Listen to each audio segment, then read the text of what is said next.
श्री गुरु ग्रंथ साहब जी की बाणी भी तो सूरबीर बनाने वास्ते है, ये कोई शक नहीं। पर जंगां दा वेरवा जिहड़ा ना खुलासे सहित वो श्री दसम ग्रंथ दे विच सतगुरु जी ने कीता, चंडी दी वार दे अंदर कीता। आपां कुछ होर समझदे हां। संत बाबा जरनैल सिंह जी महापुरख फिरोजपुर दे नेड़े कथा करन लई गए। महापुरुषां नूं जिहड़े प्रबंधक सी वो कहण लगे कि महाराज ठंडी जी कथा करियो, गर्म कथा ना करियो, क्योंकि महापुरखों नूं उस समय हालातां दी मजबूरी खातर सब कुछ बोलना पैंदा सी, दसना पैंदा सी। ते महापुरख कहण लगे भाई तुसीं दस दिओ किहड़ी कथा करिए। कहंदे जी गुरु ग्रंथ साहब जी दे शब्द दी किसे दी कथा कर दिओ। महापुरख कहंदे फिर तुसीं आप ही चोण कर लो। कहंदे जी गुरु नानक साहब दी बाणी दी कथा करो।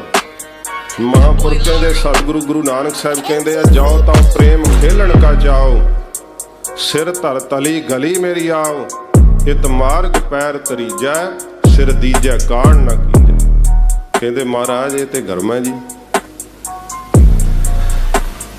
फिर कहंदे तुसीं दस दिओ। कहंदे जी कबीर साहब दी बाणी जिहड़ी है ना भगत बाणी दे विचों तुसीं अर्थ कर दिओ किसी शब्द दे। ते महापुरख कहंदे कबीर साहब दी सुन लो। कबीर साहब कहंदे गगन दमामा बाजियो, परयो निशाना घाओ, खेत जो मांडियो सूरमा, अब जूझन को दाओ। कबीर साहब कहंदे सूरा सो पहचानिए, जो लरै दीन के हेत, पुरजा पुरजा कट मरै, कबू न छाड़ै खेत। केड़ी शांति लभदे हो। श्री गुरु ग्रंथ साहब दे अंदर किसे कायर दी बाणी दर्ज नहीं है, सूरबीर योधियां दी बाणी दर्ज है।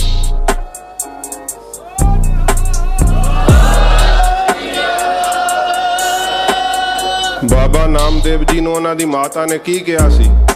यही कहा ना पुत्र छोड़ राम की ना भजे खुदाए। ते की बाबा नामदेव जी नूं नहीं पता? कहंदे मां मैनूं पता है कि खुदा भी ओदा ही नाम है ते राम भी ओदा ही नाम है, पर जबरदस्ती कहाना चाहते ओदे नाल नहीं मैं लिखण लगा।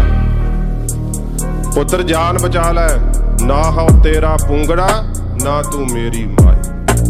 की जवाब दिता? बाणी विच दर्ज है, तू मेरी मां ही नहीं, मैनू कायरता वाला उपदेश देनी। आपां किहो जी शांति पालदे? जेड़ी शांति शब्द विचों उपजदी है ना, ਜਿਹੜੀ शांति शास्त्रां दे विचों उपजदी है, वो सदा लई कायम रहिंदी है।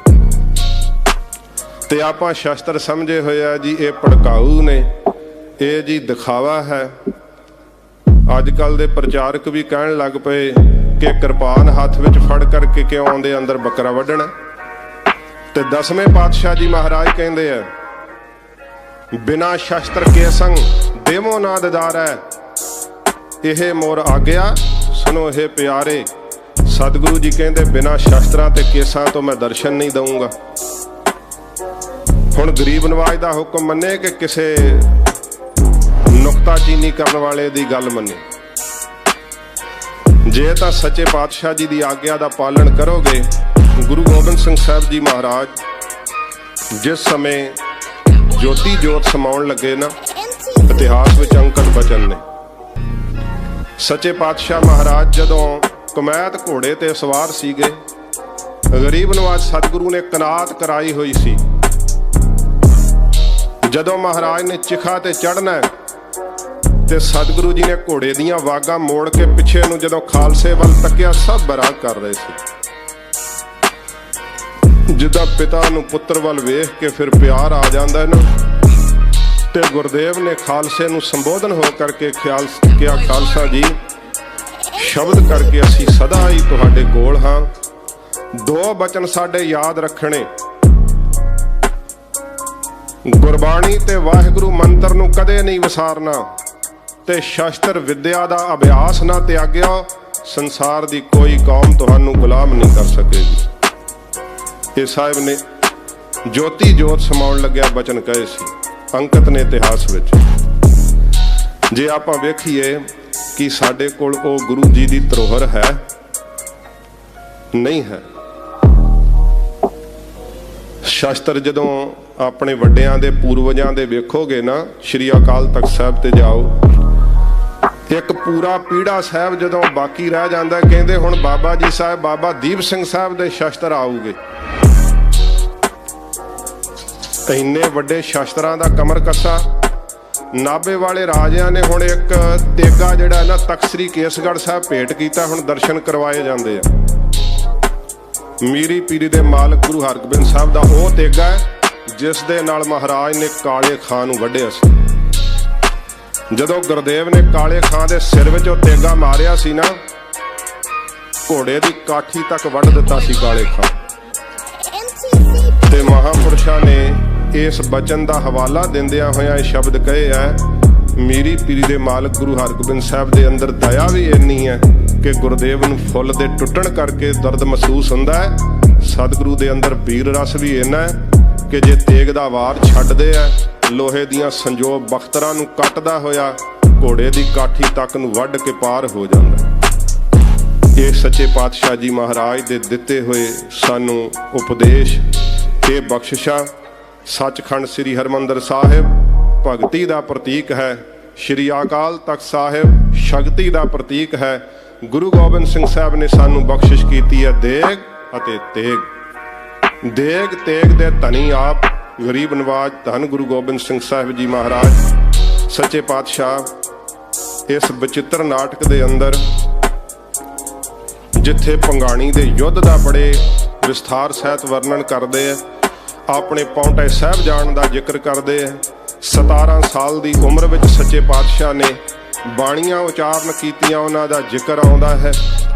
12 दिनों के अंदर किला सिरजिया सच्चे पातशाह ने पौंटा साहब की धरती ते जिक्र आउंदा है। सच्चे पातशाह ने कहा देश चाल हम ते पुन भई, शहर पावटे की सुध लई। ते सच्चे पातशाह जी महाराज ने यह भी लिखिया कि उस जंगल दे में चुन चुन के शेर मारे। जैथरथ वर्गियां दी केरी शेर दे रूप विच फिरदियां दा उधार कीता। सतगुरु जी की वीरता का मुजस्मा थोड़ी जी झलक आप जी के सामने रखदा, थोड़ी जी झलक दर्शन करने का यत्न करना। फतेह शाह राजा सतगुरु जी के कोल आया, मैं विस्तार नहीं करांगा। मेदनी शाह कोल बैठा सी, मेदनी प्रकाश वाहिगुरु नाहन दा राजा आकर के खबर दी सच्चे पातशाह एक शेर बड़ा तंग करता है, माल डंगर खा जाता है।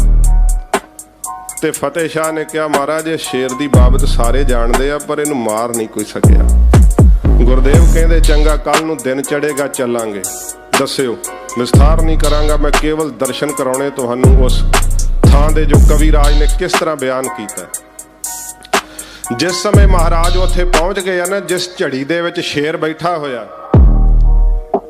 ते कविराज लिखते हैं कि घोड़ियां दी हिणकण दी आवाज़ नाल शेर दहाड़िया, शेर दी दहाड़न दे नाल पत्ते झड़ गए, फल डिग गए ते पक्षी उड़ गए रुखां तो।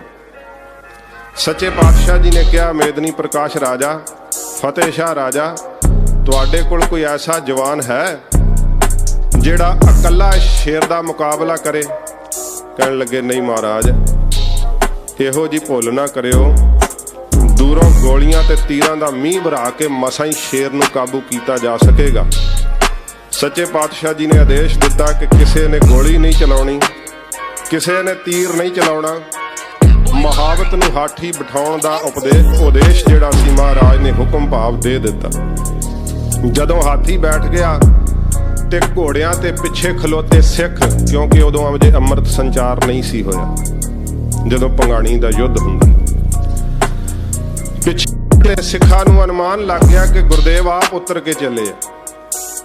17 साल की उम्र है ते मामा कृपाल चंद जी नूं ना अगे होके शंगो शाह जी ने कहा, महाराज दे वड्डे भूआ जी दे पुत्र, कहन लगे मामा जी तुसीं गुरु साहब नूं बेनती करो, जानवर अक्सर जानवर है उहदे सामने ना जाण।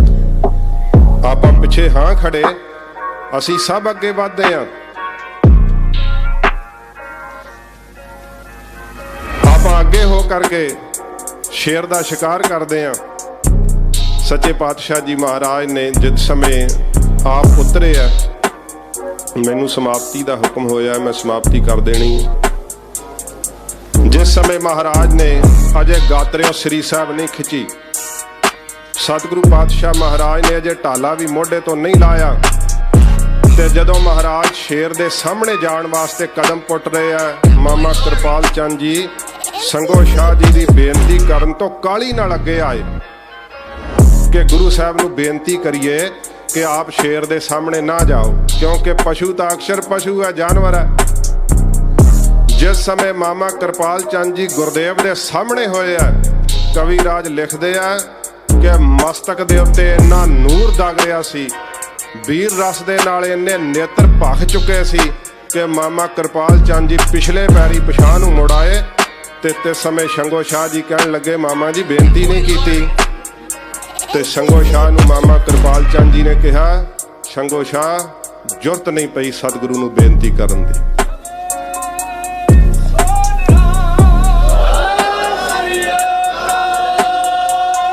मेरा हिया नहीं पिया।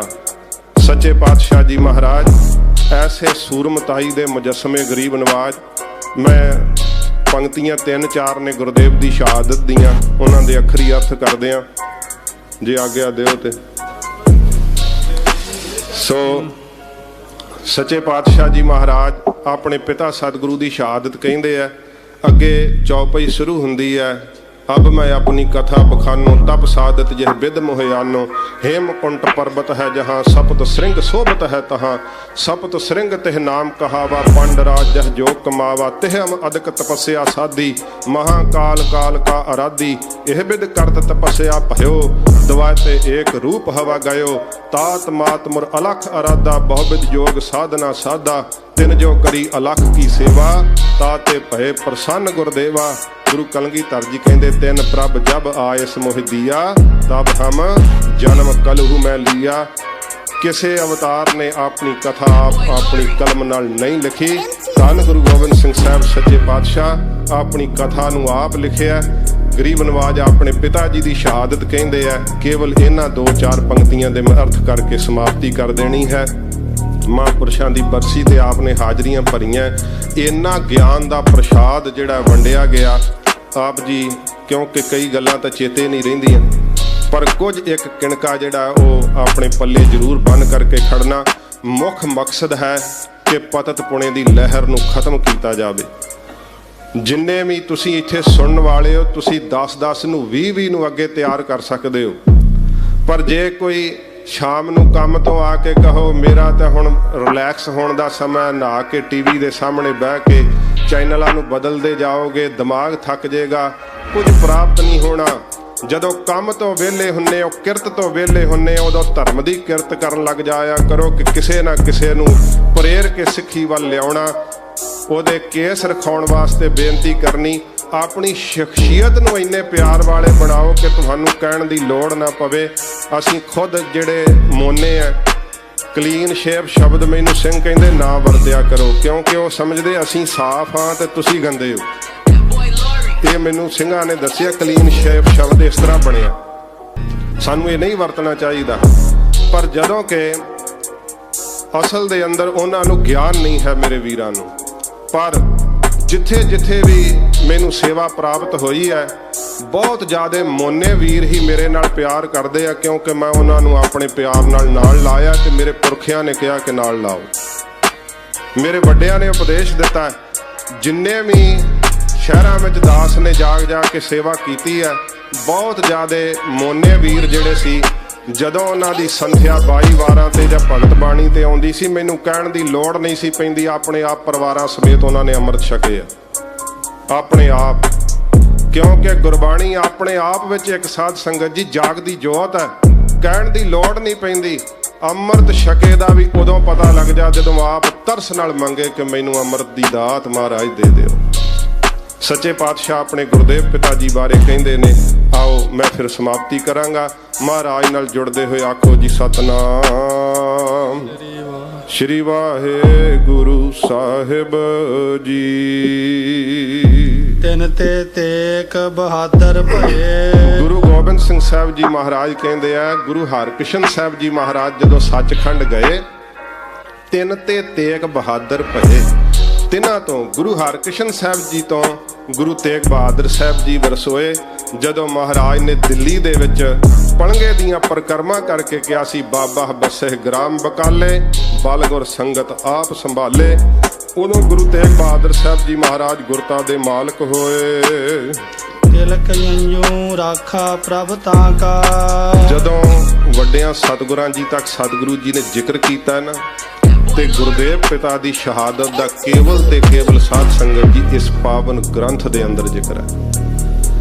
ਹੋਰ ਜਿੰਨੇ ਵੀ ਗ੍ਰੰਥ ਅੱਜ ਕੱਲ, ਕਿਉਂਕਿ ਕੌਮ ਦੀ ਹਾਲਤ ਵੀ ਇਸ ਤਰ੍ਹਾਂ ਦੀ ਹੈ, ਉਹਨਾਂ ਵਿੱਚ ਗੁਰਦੇਵ ਦੀ ਸ਼ਹਾਦਤ ਨੂੰ ਬਹੁਤ ਟੇਢੇ ਢੰਗ ਨਾਲ ਬਿਆਨ ਕੀਤਾ ਗਿਆ। ਔਰੰਗਜ਼ੇਬ ਦਾ, ਸ਼ਾਹਜਹਾਨ ਦਾ, ਜਹਾਂਗੀਰ ਦਾ ਹਿਸਟਰੀ ਵਿੱਚ ਜ਼ਿਕਰ ਕੀਤਾ ਜਾਂਦਾ ਹੈ, ਪਰ ਉਸ ਹਿਸਟਰੀ ਦੇ ਵਿੱਚ ਕਿਤੇ ਵੀ ਗੁਰੂ ਗੋਬਿੰਦ ਸਿੰਘ ਸਾਹਿਬ ਦਾ ਨਾਮ ਨਹੀਂ ਹਿੰਦੁਸਤਾਨ ਦੀਆਂ ਕਿਤਾਬਾਂ ਦੇ ਅੰਦਰ। ਜੇ ਹੈ ਤੇ ਕੇਵਲ ਇੰਨਾ ਲਿਖਿਆ ਹੋਇਆ ਉਸ ਹਿਸਟਰੀ ਵਿੱਚ ਵਿਦਿਆਰਥੀਆਂ ਨੂੰ ਪੜ੍ਹਾਇਆ ਜਾਂਦਾ ਹੈ ਕਿ ਗੁਰੂ ਗੋਬਿੰਦ ਸਿੰਘ ਸਾਹਿਬ ਇੱਕ ਲੜਾਕੂ ਸੀ। ਗੁਰੂ ਤੇਗ ਬਹਾਦਰ ਸਾਹਿਬ ਦੀ ਸ਼ਹਾਦਤ ਦਾ ਕਿਤੇ ਜ਼ਿਕਰ ਨਹੀਂ ਆਉਂਦਾ। ਜਿਸ ਸਤਿਗੁਰੂ ਜੀ ਨੇ ਆਪਣੇ ਪਰਿਵਾਰ ਦਾ ਲਹੂ ਪਾ ਕੇ ਇਸ ਦੀਆਂ ਜੜ੍ਹਾਂ ਪੁੱਟੀਆਂ, ਉਸ ਸਾਮਰਾਜ ਦੇ ਅੰਦਰ ਸਤਿਗੁਰੂ ਜੀ ਦੇ ਕਿਸੇ ਵੀ ਪਰਿਵਾਰ ਦਾ ਜ਼ਿਕਰ ਹੀ ਨਹੀਂ ਕੀਤਾ ਜਾਂਦਾ। ਤੇ ਕਿਉਂ ਵਿਰੋਧ ਹੁੰਦਾ ਸ਼੍ਰੀ ਦਸਮ ਗ੍ਰੰਥ ਦੀ ਬਾਣੀ ਦਾ? ਕਿਉਂਕਿ ਦਸਮ ਗ੍ਰੰਥ ਦੀ ਬਾਣੀ ਦੱਸ ਰਹੀ ਹੈ ਤਿਲਕ ਜੰਜੂ ਰਾਖਾ ਪ੍ਰਭ ਤਾਕਾ, ਕਿ ਗੁਰੂ ਤੇਗ ਬਹਾਦਰ ਸਾਹਿਬ ਦੀ ਕੋਈ ਘਰੋਗੀ ਲੜਾਈ ਸੀ ਔਰੰਗਜ਼ੇਬ ਨਾਲ। ਇਹ ਸ਼ਬਦ ਕਹਿ ਰਹੇ ਹੈ ਤਿਲਕ ਅਤੇ ਜੰਜੂ ਦੀ ਖਾਤਰ ਧੰਨ ਗੁਰੂ ਤੇਗ ਬਹਾਦਰ ਸੱਚੇ ਪਾਤਸ਼ਾਹ ਨੇ ਸ਼ਹਾਦਤ ਦਿੱਤੀ ਹੈ। ਸੱਚੇ ਪਾਤਸ਼ਾਹ ਮਹਾਰਾਜ ਨੇ ਤਿਲਕ ਤੇ ਜੰਜੂ ਦੀ ਰੱਖਿਆ ਕੀਤੀ ਹੈ। ਜਿਨੋ ਵੱਡੋ ਕਲੂ ਮੈਂ ਸਾਕਾ। ਕਲਯੁਗ ਦੇ ਅੰਦਰ ਗੁਰਦੇਵ ਨੇ ਵੱਡਾ ਸਾਕਾ, ਜਿਹੜਾ ਸ਼ਹੀਦੀ ਸਾਕਾ ਵਰਤਾਇਆ। ਜੇ ਸਤਿਗੁਰੂ ਆਪਣੇ ਸਵਾਸਾਂ ਦੀ ਡੋਰੀ ਨਾ ਉੱਥੇ ਤੋੜਦੇ ਤੇ ਸਾਰੇ ਸੰਸਾਰ ਤੇ ਅੱਜ ਹਿੰਦੁਸਤਾਨ ਦਾ ਨਾਮੋ ਨਿਸ਼ਾਨ ਨਹੀਂ ਸੀ ਰਹਿਣਾ, ਹਿੰਦੂਆਂ ਦਾ ਨਾਮੋ ਨਿਸ਼ਾਨ ਨਹੀਂ ਸੀ ਰਹਿਣਾ। ਇਹ ਸੱਚੇ ਪਾਤਸ਼ਾਹ ਜੀ ਮਹਾਰਾਜ ਦੇ ਸਵਾਸਾਂ ਦੀ ਡੋਰੀ ਹੈ ਜੋ ਹਿੰਦੂ ਵੀਰ ਆਪਣੇ ਗਾਤਰੇ ਜੰਜੂ ਪਹਿਨਦੇ ਹਨ, ਆਪਣੇ ਮੱਥੇ ਤੇ ਕੇਸਰ ਦਾ ਤਿਲਕ ਲਾਉਂਦੇ ਆ। ਇਹ ਸਾਧ ਸੰਗਤ ਜੀ ਗੁਰਦੇਵ ਦਾ ਡੁੱਲਿਆ ਹੋਇਆ ਖੂਨ ਹੈ। ਗੁਰੂ ਤੇਗ ਬਹਾਦਰ ਸਾਹਿਬ ਨੇ ਆਪਣਾ ਬਜ਼ੁਰਗ ਖੂਨ ਡੋਲ ਕਰਕੇ ਇਸ ਧਰਮ ਦੀ ਰੱਖਿਆ ਕੀਤੀ। ਮੈਂ ਲੰਡਨ ਦੇ ਵਿੱਚ ਮਿਊਜ਼ੀਅਮ ਦੇ ਮੈਨੂੰ ਵਿਖਾ ਰਹੇ ਸੀ ਸਿੰਘ, ਉੱਥੇ ਕੁਝ ਵੀਰ ਮਿਲੇ, ਉਹ ਮਹਾਰਾਜੇ ਦੇ ਤਖਤ ਬਾਰੇ ਪੁੱਛ ਰਹੇ ਸੀ ਕਿ ਕਿੱਧਰ ਹੈ ਮਹਾਰਾਜੇ ਦਾ ਤਖਤ। ਤੇ ਅਸੀਂ ਉਹਨਾਂ ਨੂੰ ਇਸ਼ਾਰਾ ਕਰ ਦਿੱਤਾ ਤੇ ਮੈਨੂੰ ਹਿੰਦੀ ਵਿੱਚ ਕਹਿੰਦੇ ਹਮ ਜਾਣਤੇ हैं आप कौन है, आप गुरु तेग बहादुर साहब की उम्मत है। अगर गुरु तेग बहादुर साहब अपनी शहादत ना देते आज हिंदुस्तान अफगानिस्तान जैसा होता। एहसास है सच्चे पातशाह जी महाराज ने अपनी शहादत तिलक ते जंजू दी खातर दिती है।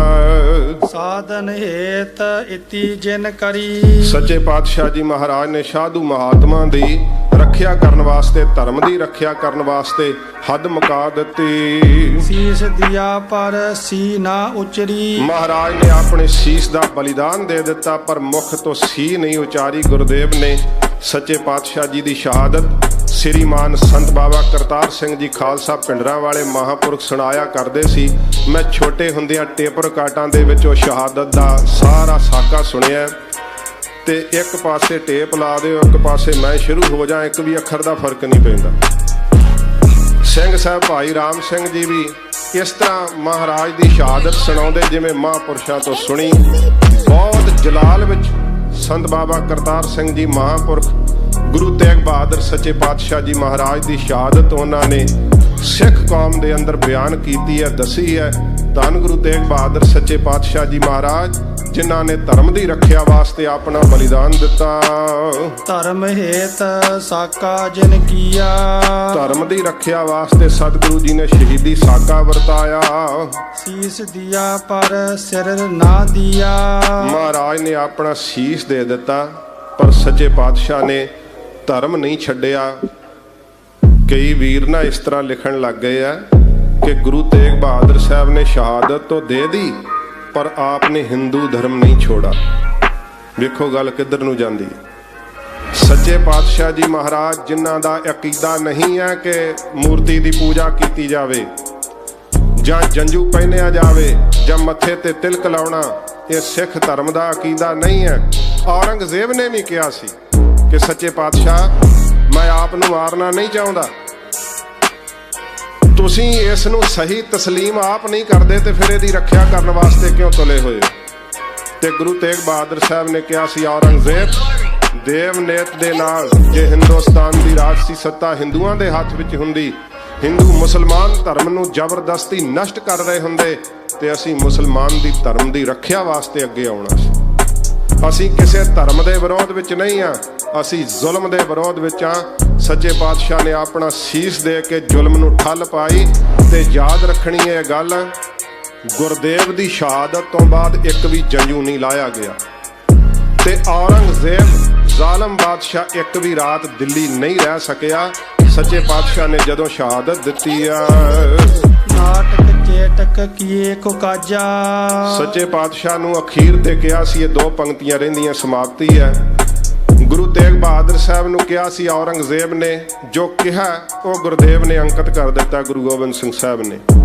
ਔਰੰਗਜ਼ੇਬ ਨੇ ਕਿਹਾ, ਮੈਂ ਆਪ ਨੂੰ ਮਾਰਨਾ ਨਹੀਂ ਚਾਹੁੰਦਾ ਗੁਰਦੇਵ, ਮੈਂ ਤੁਹਾਨੂੰ ਸ਼ਹੀਦ ਨਹੀਂ ਕਰਨਾ ਚਾਹੁੰਦਾ, ਕੋਈ ਕਰਾਮਾਤ ਵਿਖਾ ਦਿਓ, ਤੁਹਾਡੀ ਜਾਨ ਬਖਸ਼ ਦਿੱਤੀ ਜਾਵੇਗੀ।